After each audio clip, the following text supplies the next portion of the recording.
Hey guys, I'm Bhagat Singh from secure.com, and today I wanted to talk about the new Ramayan movie starring, I think it's Ranbir Kapoor, and I just saw the teaser for his look in the movie, and I had some thoughts.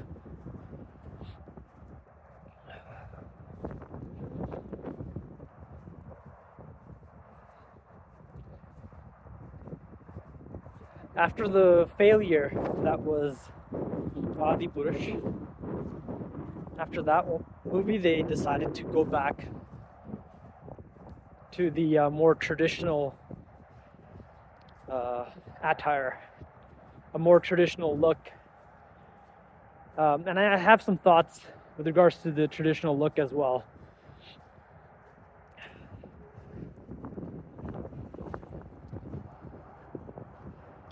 I think that the traditional look is a stylized look, and the way they, like, for example, in the teaser, you can see Ranbir's hair, how it's like tied into a top knot, but that top knot is kind of pushed back, and then there's all these hair coming out the back. I'm calling this the stylized look because realistically, if you did a top knot and you had hair coming out of it and kind of just hanging back there, it wouldn't look like that. It wouldn't look like what they were showing in the movie. I think the best, and I didn't think that Bollywood could pull off a proper top knot look until I saw Bhaag Milkha Bhaag. And there they dressed Farhan Akhtar really well, and he had a really nice top knot, and they realistically showed how hair would fall out of the top knot.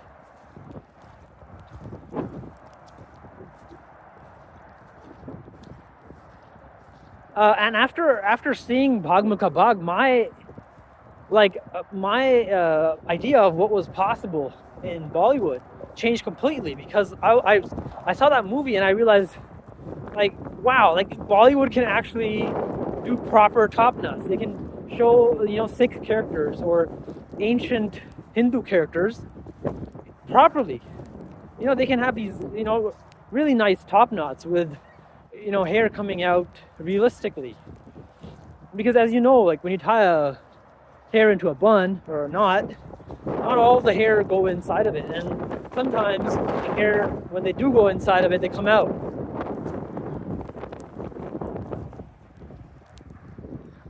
I specifically chose this day to come here because I like this kind of weather where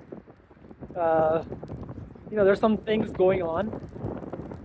Like, you can see, like, the snow or the ice particles going across my face. But yeah, so after I saw Bhaag Milkha Bhaag, I was like, these guys can actually do these top knots justice. Like, they can, insaf for top knots. They can do justice to the top knot that Sikh characters have, and Hindu characters had as well in ancient India. All the sages, the rishis, the avatars, the Mahapurush, all of them had top knots. And after seeing Bhaag Milkha Bhaag, I realized that Bollywood can actually pull off top knots and make them realistic and make them believable, right? Because that character, Farhan Akhtar, he normally doesn't have a top knot. So, and after I saw how they did it, like how they made his hair, kind of, what they did was, I thought it was amazing. They pulled up his hair, but only like partially. They had, like, strands coming down, and then they tied the rest into a top knot, and the strands that kind of came down, they made them random to where it looked like it looked natural, like it looked, it looked pretty good. And after I saw Bhaag Milkha Bhaag, I was like, they have to do Shri Ram Chandraji like this. Like, they have to make his top knot like this, because this is just perfect. And unfortunately, we're not getting that. Unfortunately, we're just getting the same old stylized version, which isn't bad. It isn't like totally, like, it's not the worst thing ever. But like, I think Bhaag Milkha Bhaag, in my mind, set the standard really high. And it's not like I want to be clear. It's not like that was my standard. No. I knew that they could do it. It's just that they never did. I thought it was possible to do that, but they never did that. So I was like, for whatever reason, these guys are not it's either not possible for them or they're not able to do it. Like, I want to make that clear. Because whenever I imagined, any kind of Sikh character or, ancient Indian character, I always imagined like, this is how you should do the top knot. So in Bhaag Milkha Bhaag, they actually pulled it off, and I thought that was awesome. I became a believer in Bollywood and their capability to pull it off. But here we're not getting that, so I'm a bit disappointed by that. Now, many people are talking about, his, facial expressions and his age and things like that. I have some comments on the age as well. Firstly, they probably chose Ranbir Kapoor because I think they just want somebody who can pull in people at the theaters. Unfortunately, that's the reality of cinema. So, I would have liked to see a younger actor, because Shri Ram, he left Ayodhya when he was quite young. He would have been like, I think he would have been going through puberty at that time. Correct me if I'm wrong. Maybe he just passed it, or maybe he's still going through it. So he would have like, very minimal facial hair, very minimal mustache with some hair coming in, or maybe a little bit more. And like, this is how I imagine it. So Shri Ram at that time would have very little facial hair, but he would have some, because he wasn't that young when he left. He wasn't a prepubescent boy when he left, right? And as far as I know, back then they did not, like, the Indian tradition was such that you did not cut your hair as it was part of the code of conduct, part of the dharma, part of the way that people lived, was that they didn't do that. They maintained top knots, and they would sometimes cover them with crowns, as we see like in ancient deities and statues, that they have these conical crowns. They would do that, or they would cover it with a turban, a minimal turban. And I've tried looking for the kinds of turbans they wore at that time, and I did find some things. I found some resources on what kind of turbans they wore.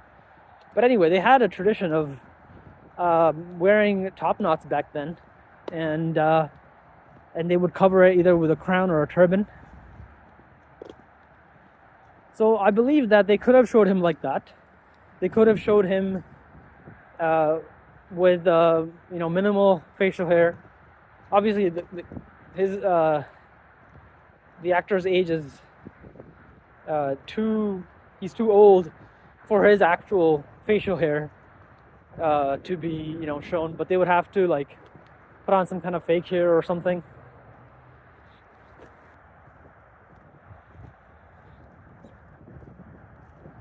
So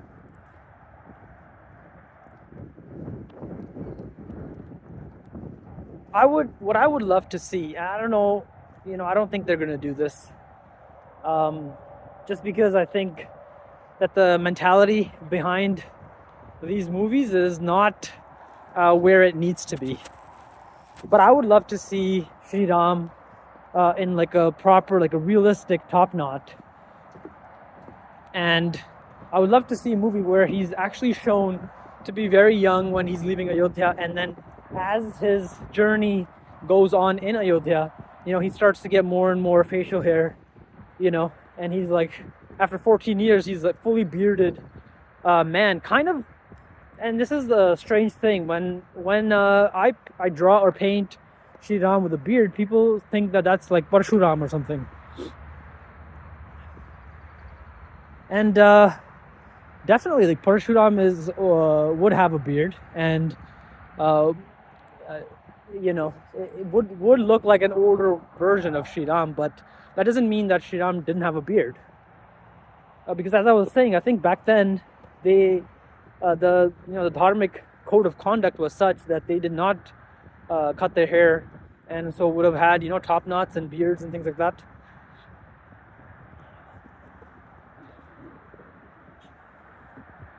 Because even Sikhs, and we can get into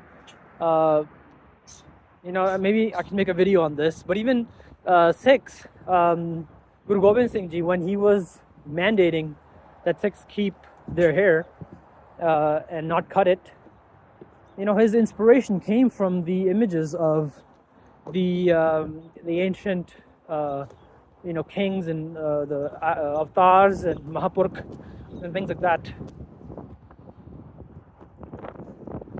So he was actually reviving or restoring a tradition that had been corrupted, that had been changed, that people did not understand. They thought that they were moving with the times. By cutting their hair, they're like, well, everybody does it now, so why wouldn't I? And he said that no, this isn't the way of dharmic conduct, and we can get into why that is. Why is keeping hair part of dharma and things like that. We can talk about that. I think we could do a video on that.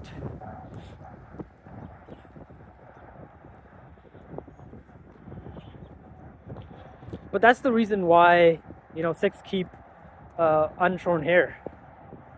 At least that was the original line of reasoning that many of the early Sikhs gave. Because who knows what Guru Gobind Singh Ji said? We just have the available writings, of Guru Gobind Singh Ji, where he's writing about all these warriors and avatars and Mahapurkh and stuff, and then we have other Sikhs telling us of certain incidences or certain sakhis where Guru Gobind Singh Ji was confronted with this question of why have you created this tradition? Why have you mandated the hair? Why have you mandated this keeping of unshorn hair? And then he answers it, and there's several sakhis like this. Anyway, back to the movie. So they're doing a more stylized look, and the whole movie looks like a high fantasy movie, and I do have thoughts on that, because I think we've seen a lot of high fantasy stuff, like Indian high fantasy stuff, and like the TV serials and stuff like that. But I would love to see like a dark fantasy version, like imagine a Conan the Barbarian, but it's Shri Ram instead, like a purely dark fantasy. Okay, that reminds me. So when we see the demons in the teaser, the demons don't exactly look like Indian demons. They don't exactly look like the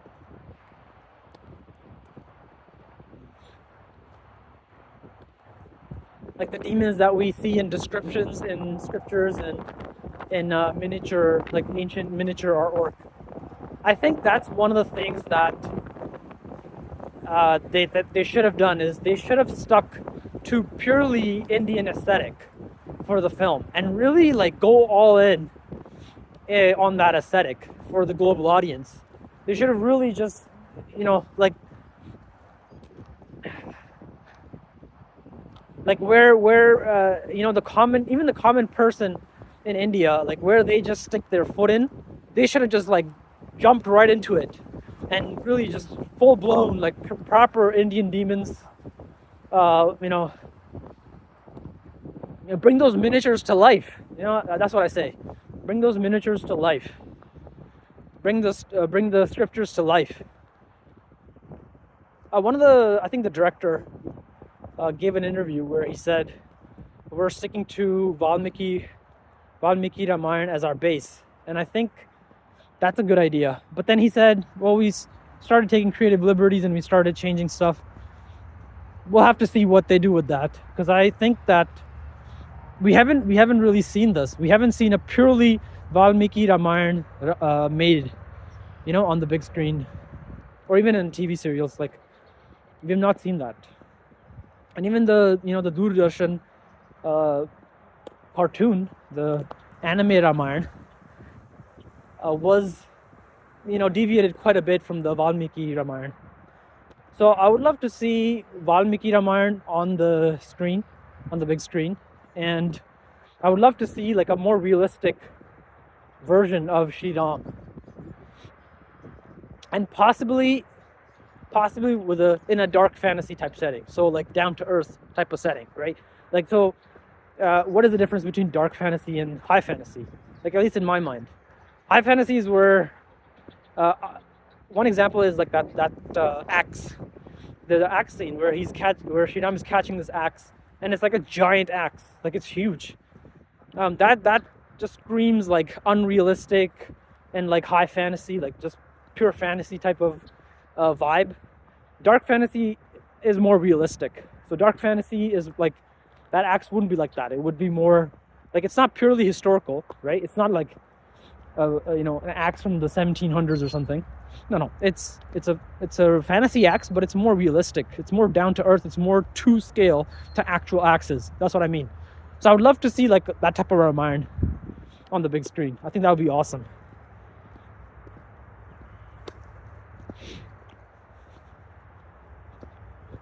So, I mean, yeah, these Adipurush and Ramayan, they got me hyped up. I never ended up watching Adipurush just because it just looked really bad. When I saw the trailer, I was like, this is terrible. Yeah, I think many people have made videos on why it's not great. I never ended up watching it, but I might see this one if the other parts of it look good. Otherwise, I might avoid this one if the trailers, if they're not up to. Apparently, this movie had like a huge budget, so if the trailers don't look that appealing, I might skip it. But yeah. So for now, that Farhan Akhtar type of look, I think Farhan Akhtar's look was perfect for Shri Ram. I think the beard, like he trimmed it. It wouldn't be like that. Like Shri Ram probably wouldn't have a beard like that. So he would have, like maybe a longer beard, but like less hair overall. When he's like leaving Ayodhya, and then as he grows up in that exile, as his body matures, he would have like a more of a bearded look. The kind of look that you see in my art.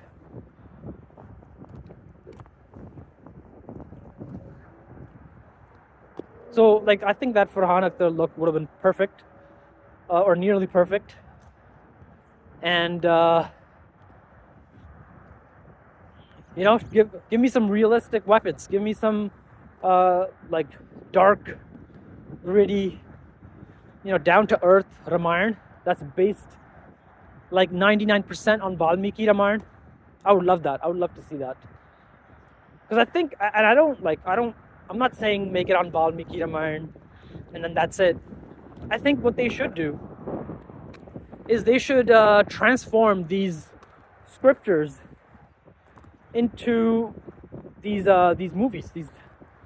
Like take that scripture and put it on the big screen. So do a Ramayan that's based on the Valmiki Ramayan, like purely on Valmiki Ramayan, and then do a Ramayan based on Tulsidas ji's Ramcharitmanas. Do that, right? And make it based purely on that. Don't add or subtract. Try to just capture what Tulsidas ji is doing there, and do one that's like that.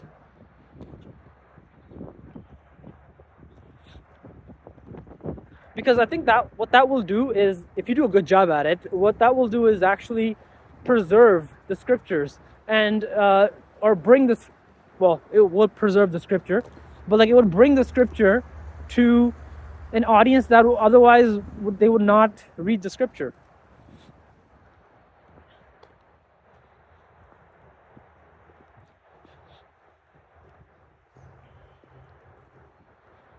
Like imagine like a one-to-one recreation of Ramayan, Valmiki Ramayan, and then another movie like later down the line that's one-to-one recreation of Ramcharitmanas. People who have not read Valmiki Ramayan, they could refer to that movie. They could watch that movie and they would know what exactly happens in the Valmiki Ramayan. And it's not like Valmiki Ramayan and like it's not like these scriptures they're not boring. These guys, these are masterpieces. You could take that exact thing and put it on the big screen and people would love that, right? Making sure to show it properly, making sure that you got your camera angles and all that stuff straight, which are not mentioned in the scriptures. Once those things are good, if you show that story the way it carries out through the scriptures, I think that would be awesome. And show the exact dialogue and everything, like one-to-one, I'm saying, or nearly one-to-one.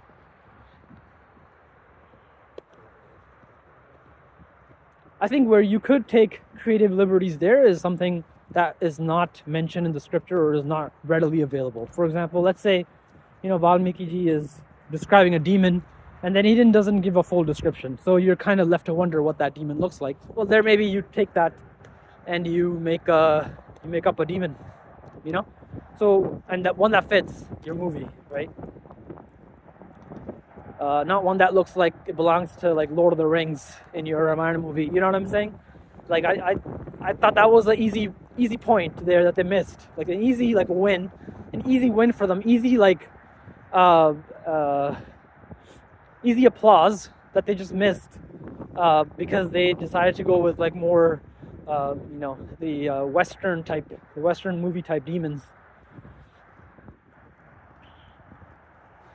So yeah, I think those are my thoughts. I think the Farhan Akhtar look in Bhaag Milkha Bhaag, that realistic top knot, with a more realistic beard, because I think his beard didn't look like it looked like it was, nice and groomed. You want a more rugged, realistic beard.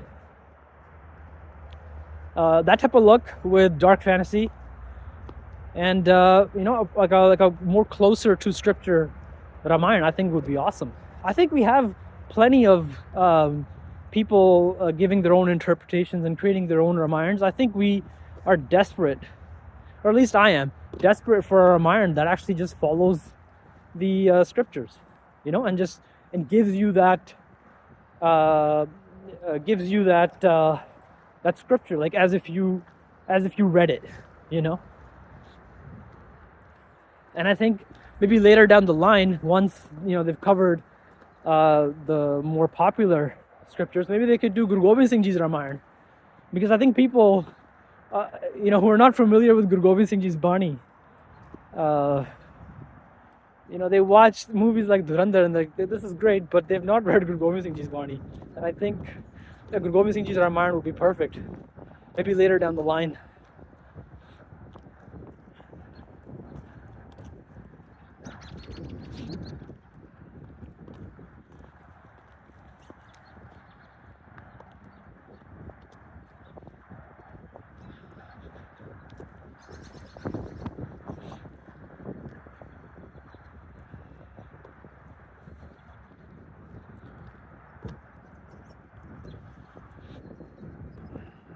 Yeah, I think that would be awesome. Like even because some people say that Guru Gobind Singh Ji only wrote these scriptures because he wanted to instill beat-us in the community. I think that this person has not read his writings. So I think even from a devotional angle, his Gobind Singh Ji's Ramayan is awesome. And definitely has the beat us element, like definitely has just absolute, like, total warriors, you know, just battling it out. It's pretty crazy. The imagery that Guru Sahib uses. So I would, yeah, I would do that. If I had the ability, or if I were in their position, I would create that type of Ramayan. Go through all the scriptures one by one. You know, every like 5 years, you could release a new Ramayan that's based on a scripture that maybe people don't know, are not familiar with. So let's say, you know, in 2030 they release a Ramayan that's purely Valmiki Ramayan. In 2035 they release a Ramayan that's like purely Ramcharitmanas, and then maybe sometime later down the line they release Guru Gobind Singh Ji's Ramayan or some other Ramayan. I'm not actually familiar with all the Ramayans that exist, to be honest. I'm not really familiar with them. These are the only 3 that come to mind at the moment. I'm pretty sure there's others, but you know, you could do that. Like, you know, you could take the ones that are different from each other, or somehow they have like a different flavor. You could release those. You could turn those into movies, and I would love to see this being done to all, like, the totality of Indian literature and scriptures. You know, take all the books and take the stories within them and tell them one to one with, you know, the full power and thrust of your, you know, the so-called movie magic, right? All the CGI and all that stuff. Just throw that right behind all these scriptures, and, you know, bring us bring us on a journey to Indian mythology, Indian scriptures.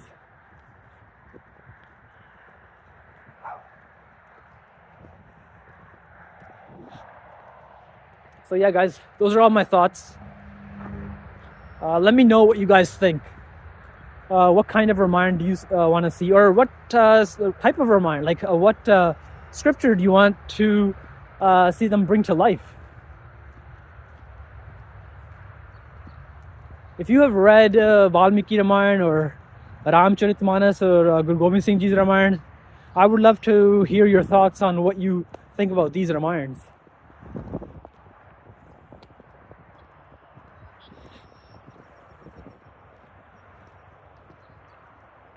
Yeah.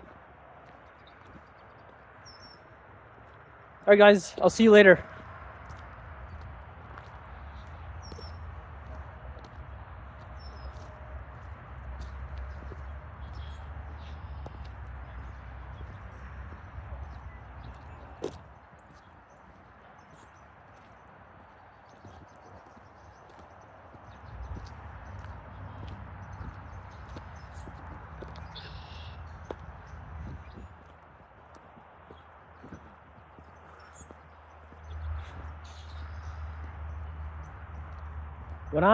When I read Guru Gobind Singh Ji's Narsingh Avatar, all of the TV serials, they all just fell short. I just realized how much better they could have been, because Guru Gobind Singh Ji's Narsingh Avatar, like, it's insane. Because he does go into the battles and he does create a lot of epic battles in his writings. It's like if you took Dhurandhar and then you wrote that into like poetry and you removed all of the smoking and things like that. Maybe we can do a video on Dhurandhar, actually. Maybe we could do a video on that. But Guru Gobind Singh Ji's Bani is like, if you take Dhurandhar, the action and the thrilling elements, and you combine that with spirituality, like pure, deep spirituality, and you take I guess the Dhurandhar didn't really have epic fight scenes. I guess you would take like Lord of the Rings for the fight scenes. Yeah, Lord of the Rings actually would be a better, or Conan the Barbarian would be a better I think even Conan the Barbarian didn't have like that epic quality to it. Probably Lord of the Rings, I would say. I've not watched many other films. Like I've not seen Game of Thrones. Maybe I should. Maybe the people who've seen Game of Thrones are like, bro, you gotta see that. Anyway, another thing I've thought. What was I talking about? Oh yeah, the writing. How like the I guess you just have to read it. You know, if you are a filmmaker and you thought that what I was saying was interesting, maybe actually read these writings and maybe you'll get ideas for your work. But Gobind Singh Ji's descriptions of battle are insane. And then he also goes deep into the spirituality. Because Guru Gobind Singh Ji, contrary to what people think, isn't just about trying to instill beat us. His writings on the avatars and things like that is, loaded with devotion, and it's loaded with spiritual concepts, profound spiritual concepts that I think are very much a necessity in today's world. And I mean, they've always been a necessity. If you want to lead a good life, spirituality, at least the way it's been described in Sikhi, which is, it's also described like that in many other religions. But that type of spirituality is very much a necessity.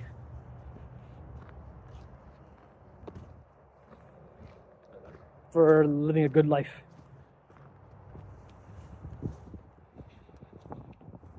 And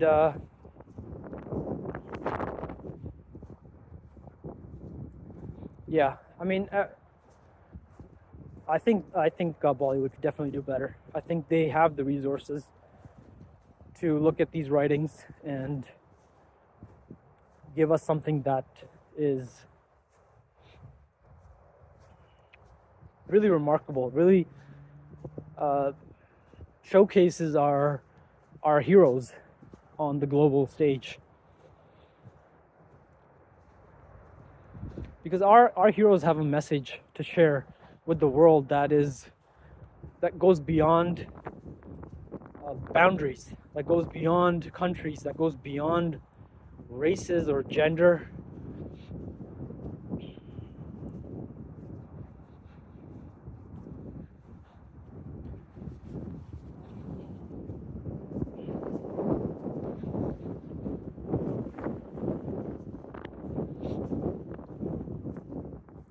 Alright guys, I'll see you later.